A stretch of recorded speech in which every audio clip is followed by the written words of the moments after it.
Começa agora mais um programa Diálogos no Espaço Democrático, que é a Fundação para Estudos e Formação Política do Partido Social Democrático, o PSD. Hoje, em função da recente tragédia causada por um adolescente de 13 anos de idade em uma escola pública de São Paulo, nós vamos conversar sobre a psicopatia em jovens e adultos, tentando entender o problema. A nossa entrevistada é a doutora Hilda Morana, médica psiquiatra, perita do Instituto de Medicina Social e Criminologia de São Paulo, com ampla experiência na área de psiquiatria forense. Ela é fundadora do Ambulatório de Transtornos da Personalidade do Instituto de Psiquiatria do Hospital das Clínicas, da Faculdade de Medicina da Universidade de São Paulo. Doutora Hilda Morana, seja muito bem-vinda ao Espaço Democrático. Muito obrigada, eu agradeço muito o convite, um prazer estar com vocês. Alegria nossa, doutora. Participam conosco deste diálogo os seguintes consultores do Espaço Democrático: Hélio Michelini Pelais Neto, empresário da área de saúde mental, salve Hélio, e o sociólogo Túlio Kahn. Além dele, o presidente da Fundação Casa e ex-juiz de menores, João Veríssimo, que nos enviou uma pergunta online. Doutora Aida, eu queria começar a nossa conversa por uma questão que me parece que está na preocupação de tanta gente a essa altura, né? Como é possível identificar uma criança ou adolescente com psicopatia para prevenir ataques violentos como esse que ocorreu nessa escola aqui de São Paulo? Em primeiro lugar, Sérgio, a gente não chama o adolescente de psicopata porque só depois que ele fizer 18 anos. Até ele fazer 18 anos, a gente chama de transtorno de conduta. E isso não é uma mera causalidade. O problema é que dos 17 aos 25 anos, ocorre uma mudança no cérebro, ocorre a chamada poda sináptica. Então, essa poda acontecendo porque ele vai sair da fase da adolescência para a fase de adulto jovem. E aí o cérebro se modifica, que não precisa mais daquelas ligações que eram importantes na adolescência. Agora o cérebro chama poda sináptica, que é tipo uma poda de árvore. A circuitaria cerebral ela é podada para ele viver a vida adulta. E você vê com muita frequência mães falando: meu filho foi um delinquente até 17 anos. Depois conheceu uma namorada, a culpa é sempre da namorada. Conheceu uma namorada, resolveu fazer faculdade, arrumou um emprego e daí para frente ele se arrumou na vida. Porque teve a poda e a poda mudou o cérebro. Mas não são todos. Muitos têm a poda, eram delinquentes e continuam delinquentes. Aí sim são os verdadeiros psicopatas. Mas então a gente chama de transtorno de conduta. E esses transtornos de conduta, como reconhecer? Os pais têm que estar muito atentos aos seus filhos adolescentes, porque quando eles começam a ficar mais agressivos, mais quietos, assim, intolerantes, com companheiros que são meio estranhos, a família tem que saber o que ele está fazendo e olhar o que ele procura na internet, porque, em geral, o psicopata ou o transtorno de conduta, eles querem matar. Matar é uma coisa muito excitante para eles. Então, eles ficam planejando como matar. Esse moleque, agora de 13 anos, que matou a professora, desde os 11 ele está planejando esse crime, né? Então, e é assim mesmo que acontece, eles ficam planejando, isso tudo dá muito prazer para eles até que eles chegam na ação final. Então, como descobrir isso? Só olhando no computador do adolescente, vendo a mudança de comportamento, vendo que tem alguma coisa errada. E você viu que tem alguma coisa errada, imediatamente converse com ele, encaminha para um psiquiatra especializado em psicopatia, que é muito raro, não tem, mas encaminha para um tratamento, porque alguma tragédia vai ocorrer. porque Só, eles planejam com um certo tempo de antecedência. só para completar a pergunta, no caso das escolas, quer dizer, os pais podem ter acesso mais fácil, talvez, ao computador do aluno, ao seu comportamento e tal. No caso das escolas, os professores e tal, há algum tipo de sinal mais específico, alguma coisa que dê para levar a essa suspeita? É uma mudança de atitude do aluno. Ele começa a planejar fazer um movimento de matança numa escola, ele fica mais recolhido, mais quieto. O professor pode mudar que há uma alteração do comportamento. Ele já se desinteressa pela matéria ensinada, porque ele está focado naquela grande obra que ele vai fazer. Ele vai chegar e vai matar as pessoas. Então, ele está com a atenção dele focada nisso, e aí ele fica desatento, ele tem uma mudança repentina de comportamento. O professor deve conversar com ele, conversar com os pais dele, depois que conversou com ele, com os pais, ter uma reunião conjunta com ele, com os pais, e tentar ver o que está acontecendo. Se perceber que ele está planejando alguma coisa, imediatamente leva para um especialista. Hélio Michelini, sua vez. O quê? Obrigado, Sérgio. Obrigado, Sérgio. Obrigado, Túlio.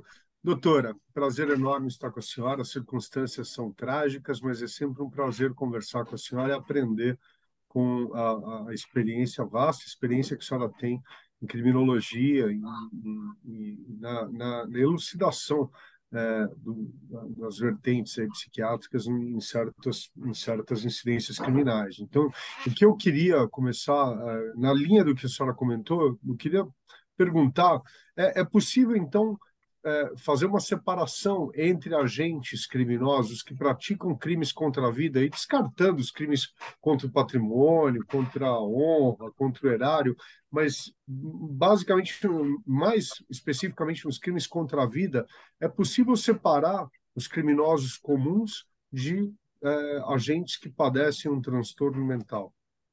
Sim, é possível, justamente. O que rouba, o que furta, esse é um delinquente comum, ele faz isso sempre, né?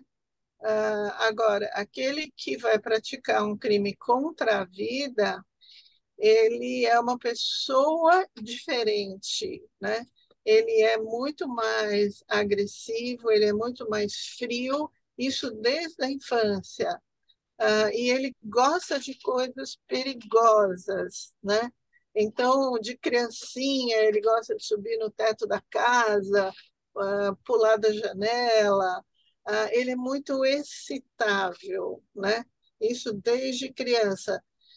E é uma pessoa que a mãe fala, olha, doutor, é insuportável, ele é levado, ele não para quieto, e ele gosta de coisas perigosas e agora ele está diferente, né? Quer dizer, ele está mais quieto, tá diferente. Então, esse é o cara frio que vai cometer crime contra a vida, porque só o futuro psicopata é que vai matar. Esse adolescente provavelmente é um futuro psicopata que vai sempre matar, né? Ele vai sempre ser um sujeito muito perigoso para a sociedade. É possível, sim, porque o cara que rouba, que furta, que pratica crimes menores, ele não tem essa frieza de comportamento, ele não tem essa excitabilidade, ele faz isso porque ele é um delinquente comum mesmo. Perfeito. Túlio Campos, por favor, sua pergunta. Doutora Hilda, prazer revê-la. Igualmente, Túlio. Eu lembro, acho que já faz uns 25 anos, mais ou menos, quando nos conhecemos, tive a Sim, oportunidade de participar como suplente, né, na sua banca de doutorado. Foi aquela tese de validação daquele instrumento, o PCL-RER, aqui no Brasil. Pô, muito interessante. E eu não lembro exatamente o número, mas eu lembro que a incidência que a senhora descobriu de transtorno mental no sistema prisional adulto era muito grande, né? A gente ficou assim impressionado. Uhum. Então, eu gostaria de saber se no caso do sistema juvenil existe algum estudo mais recente, parecido, que a gente sabe estimar a quantidade desses jovens que estão lá internados, por exemplo, aí na Fundação Casa, né? Que tem problemas de transtorno mental mais sério. Então, os trabalhos falam em 16%, mais ou menos. Num presídio de adultos, você tem 20% que são psicopatas, né? Na, na infância e juventude, você tem mais ou menos 16%, mas não tem nenhum trabalho mais recente que avalia essa proporção. Então, a porcentagem é por aí, 16 ou 20% de transtornos graves da personalidade, né? E o PCLR, que é o Psychopathy Checklist, deveria ser aplicado tanto nos juvenis quanto nos adultos, para a gente ter uma precisão desses dados, né? E a gente não tem isso, a gente não conseguiu até hoje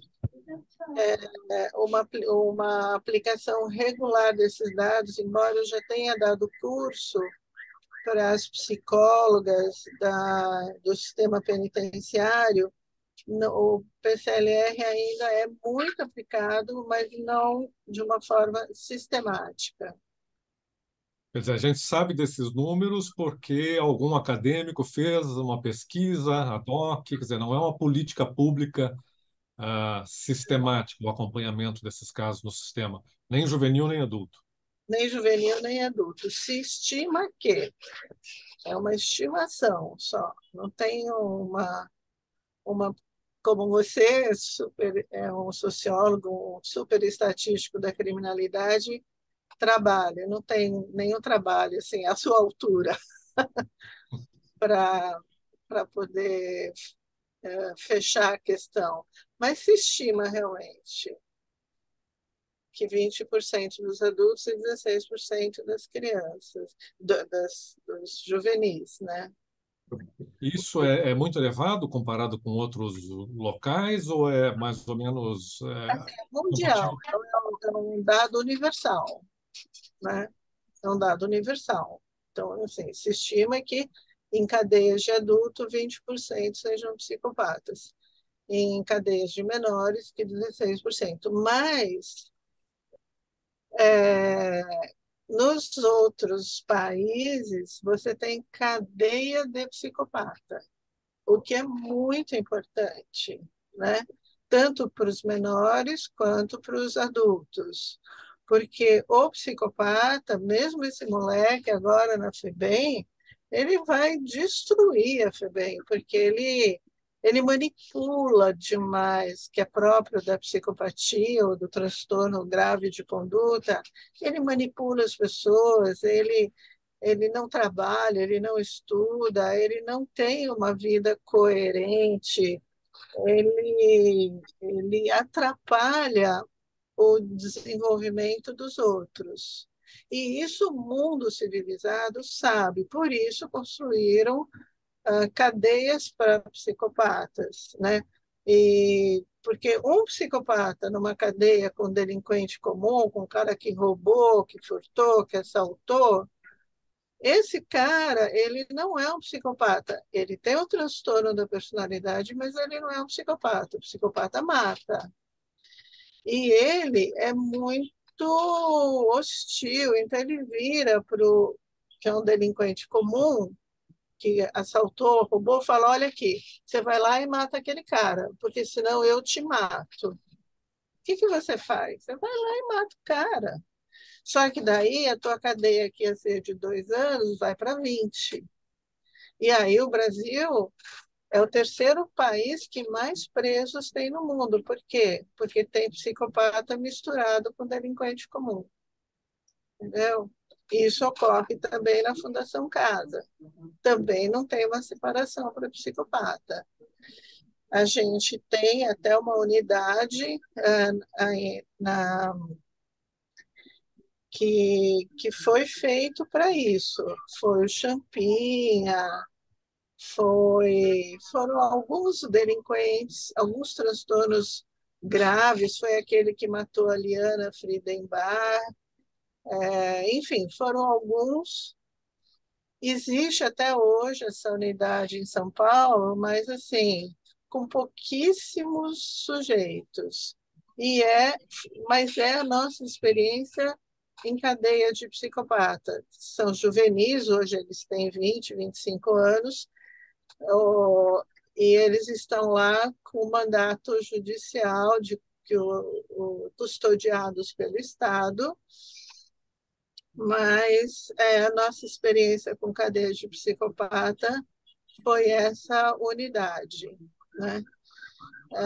Mas, assim, era para ser uma unidade para 400, e é uma unidade que deve hoje ter 4 sujeitos. Você imagina uma unidade inteira da Fundação Casa para cuidar de 4 sujeitos, né?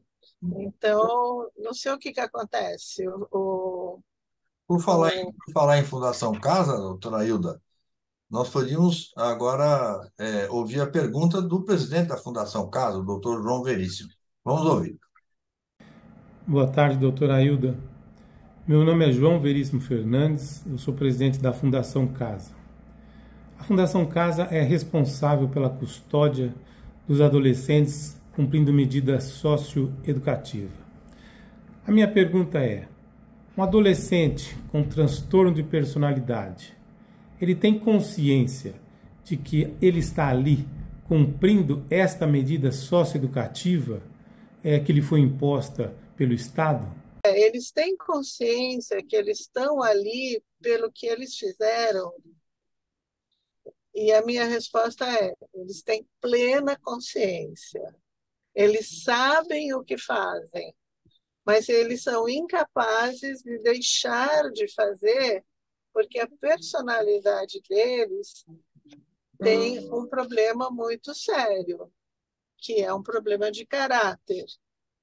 Então, o que é caráter? Caráter é o quanto eu respeito o outro. E eles nascem sem caráter, ou seja, eles não respeitam ninguém, o outro só existe para ser manipulado, né? E eles têm uma necessidade de fazer coisas que aborreçam o outro, que judiem do outro. Eles têm uma crueldade inata, né? Porque eles não têm o caráter. E isso é genético, eles herdam essa condição. E quando adultos, depois dos 18 anos, você faz um exame de imagem, um PET scan, e você vê uma alteração cerebral frontal imensa. Ou seja, eles têm uma parte do cérebro que não funciona. Então, não adianta você dar educação, não adianta você dar religião, não adianta você punir, não adianta você tratar bem, que já fizeram essas experiências. Ele não tem o software.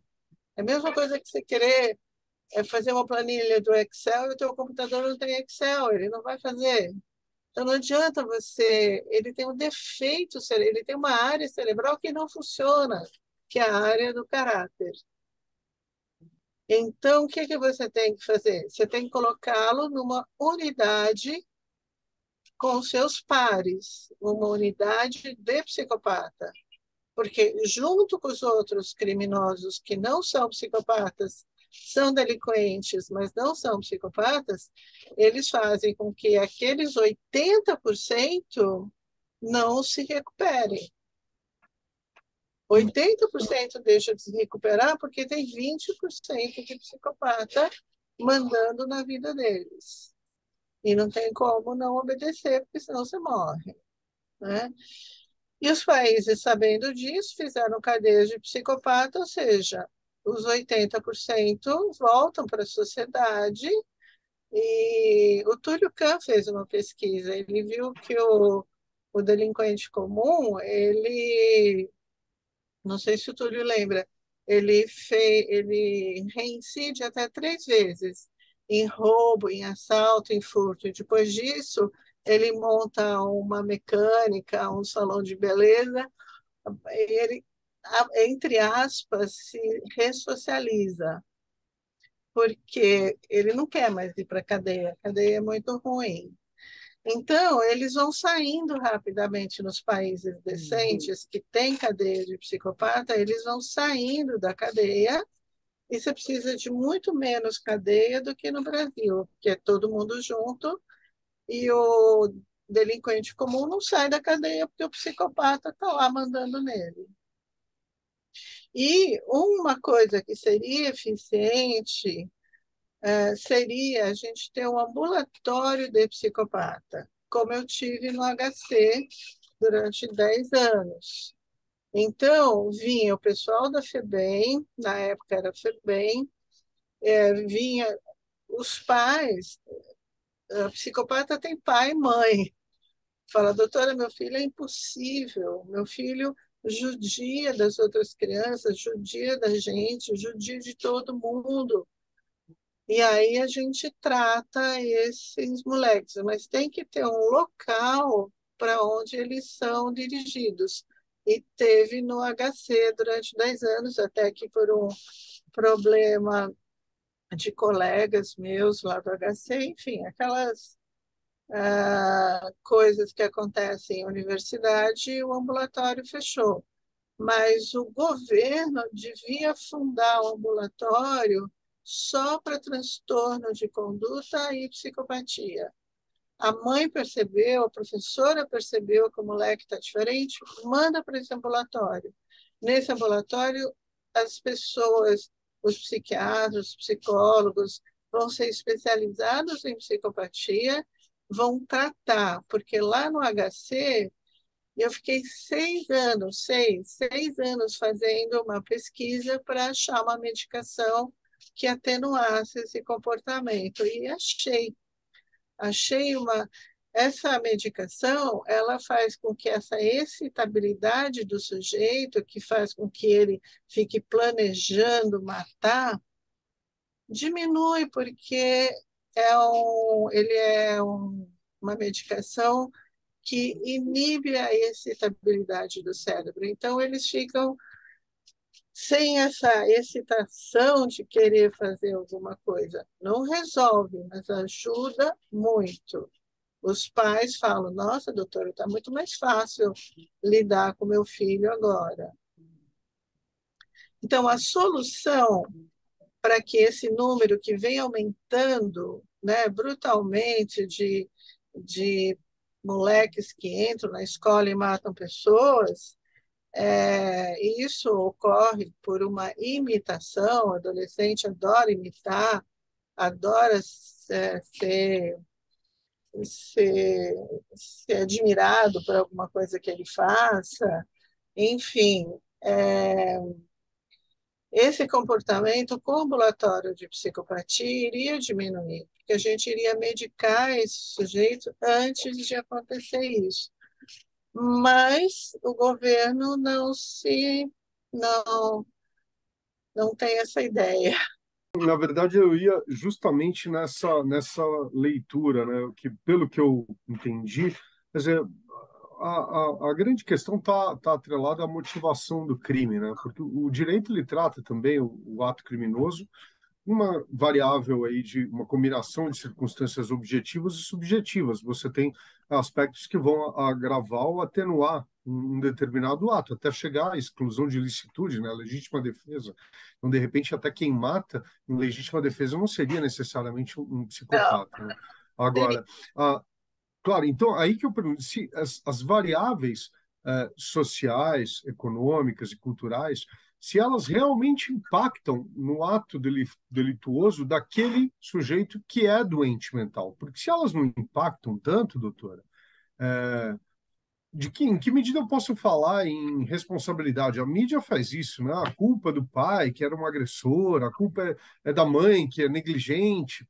Até que ponto a família ou o Estado mesmo é responsável na, na prevenção? Porque uma vez, tudo bem, detectado o crime, aí falta o ambulatório que a senhora citou. Mas cadê o aparelhamento para coibir novos atos, para tratar uma pessoa que está identificada?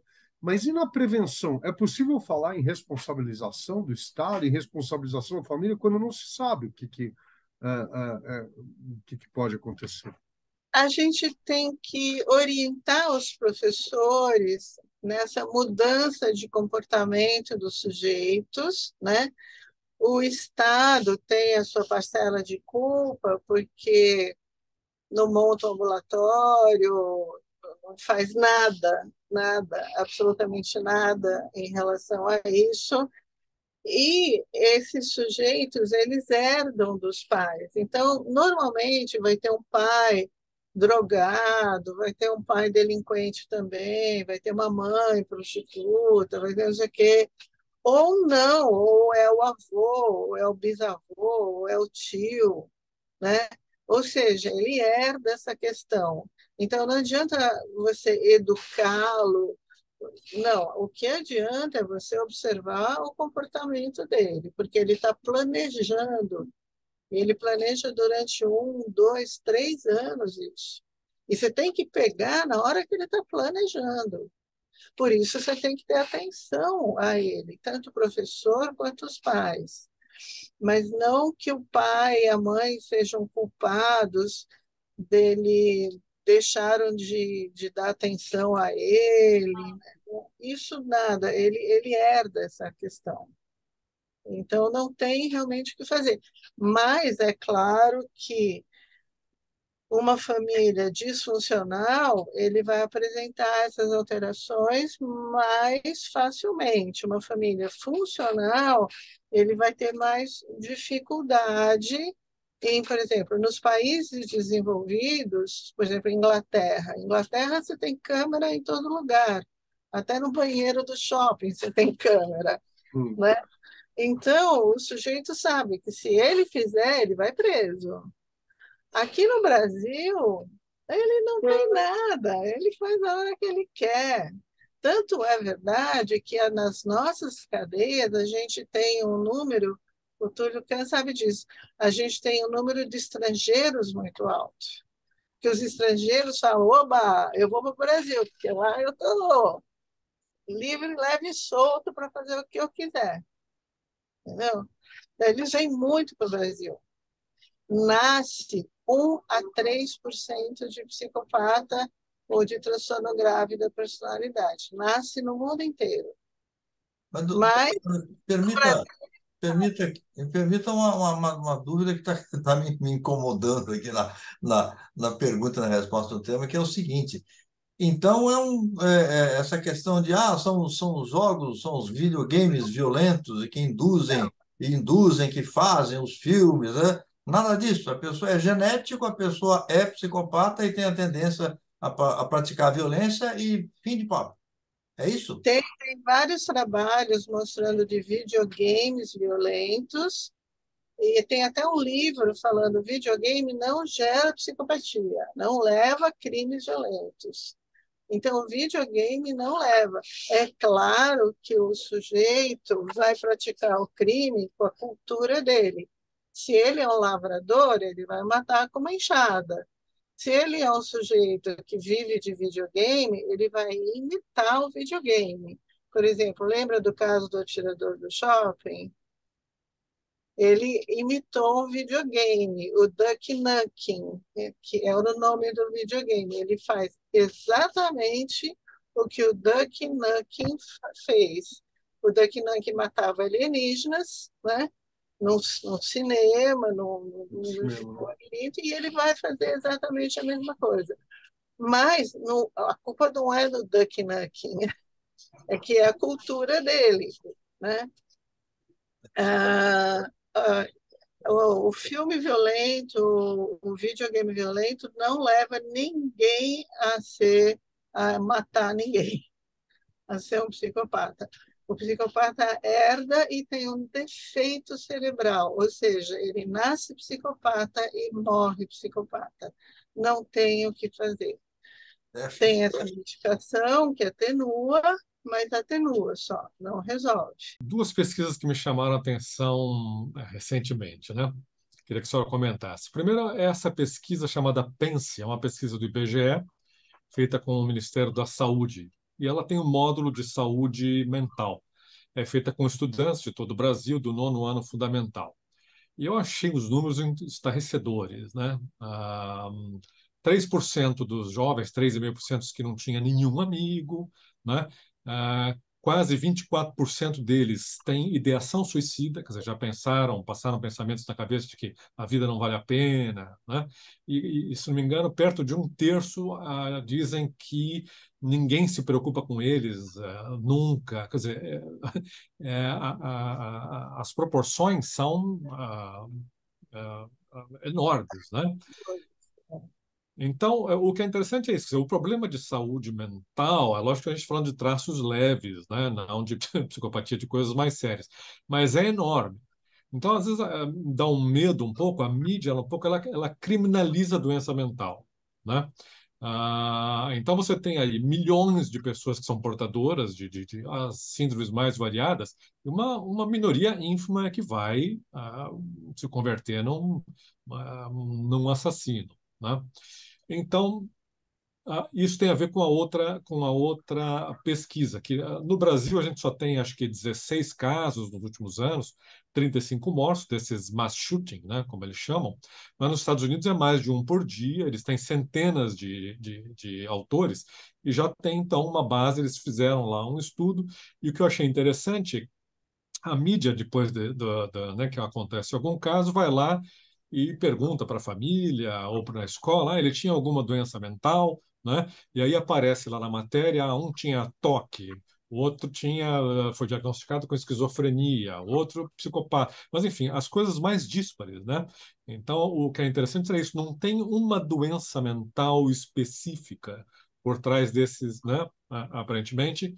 Então, às vezes parece também que é isso, que a mídia criminaliza e que ela vai atrás, né, da doença mental para justificar uma coisa que a gente quer entender, né? Como é que um menino vai lá, pega uma metralhadora e sai, né, matando os coleguinhas? Deve ser um problema de doença mental.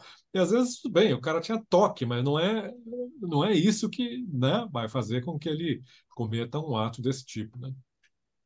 Exatamente, Túlio. Foi muito bom você tocar, porque doença mental não tem nada a ver com transtorno grave de conduta, nem com psicopatia.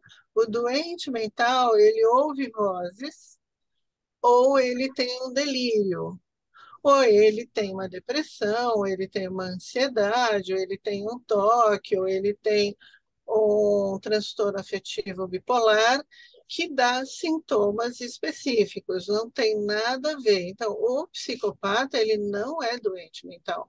Ele é um defeituoso, ele é um deficiente mental. Uma área do cérebro dele não funciona. Então, ele tem uma deficiência mental e não uma doença mental. O doente mental, quando ele ouve uma voz que fala, esse cara vai te matar, ele vai lá e mata o cara, né? Ele vai matar pessoas próximas a ele, pai, mãe, irmão, vizinho, pessoas que estão próximas a ele, porque ele ouviu uma voz e vai matar. Aí ele é custodiado, ele vai lá para o cadeião de Pinheiros, e aí ele mata o colega de cela, que ele está ouvindo a voz, ele está fora de si, né? E muitas vezes não é nem esquizofrenia, são surtos psicóticos, onde a pessoa fica 2, 3, 4 meses ouvindo aquela voz, tendo aquele delírio, e aí ela vai e mata, né? Mas ela não planeja. O psicopata planeja, né?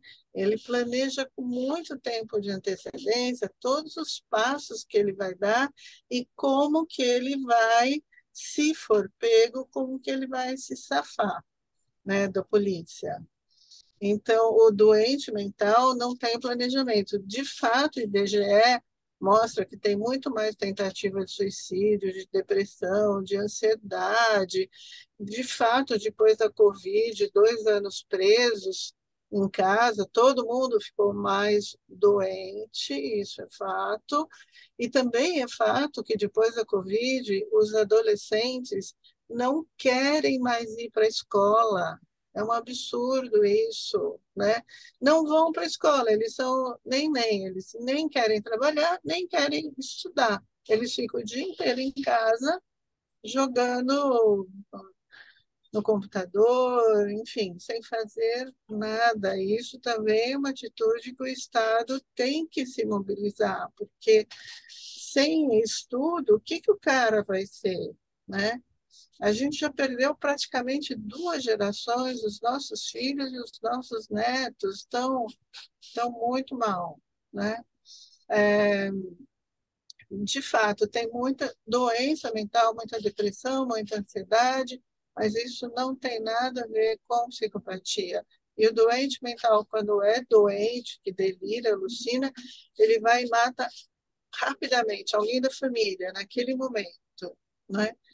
E depois ele sai do surto, ele fala, eu ouvia vozes, eu pensava isso, porque quando ele sai do surto, ele sai com a personalidade dele íntegra, totalmente íntegra, né?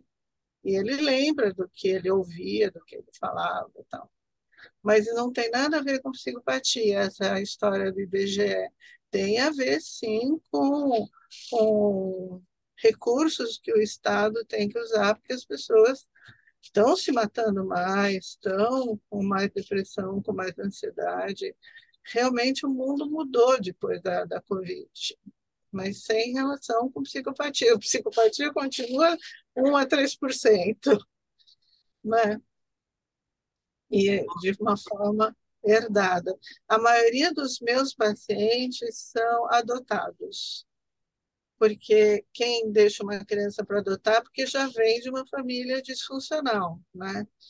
Então, a maioria são pacientes, tem muito paciente biológico, mas tem muito mais adotados. Doutora Ailda Morano, Oi. bastante esclarecedora a sua conversa aqui conosco hoje. Queria agradecer demais a sua gentileza de nos atender. Abre um espaço para um recado final, se a senhora assim quiser.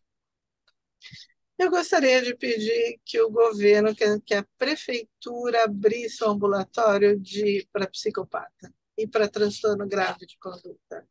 Isso vai diminuir e muito essas ocorrências na escola, né? Porque a professora percebeu que o moleque está diferente, o pai e a mãe perceberam, traz na dúvida, né? Traz na dúvida e lá a gente vai cuidar dessas pessoas. Não que a gente vai ter 100% de... Não, mas a gente vai diminuir, né? Então, meu pedido fica em aberto aí para o governo. Meus agradecimentos mais uma vez, também aos nossos companheiros, Hélio Michelini, Túlio Kahn, Dr. João Veríssimo, e agradeço a você que acompanhou esse diálogo no Espaço Democrático mais uma vez. Até o próximo programa.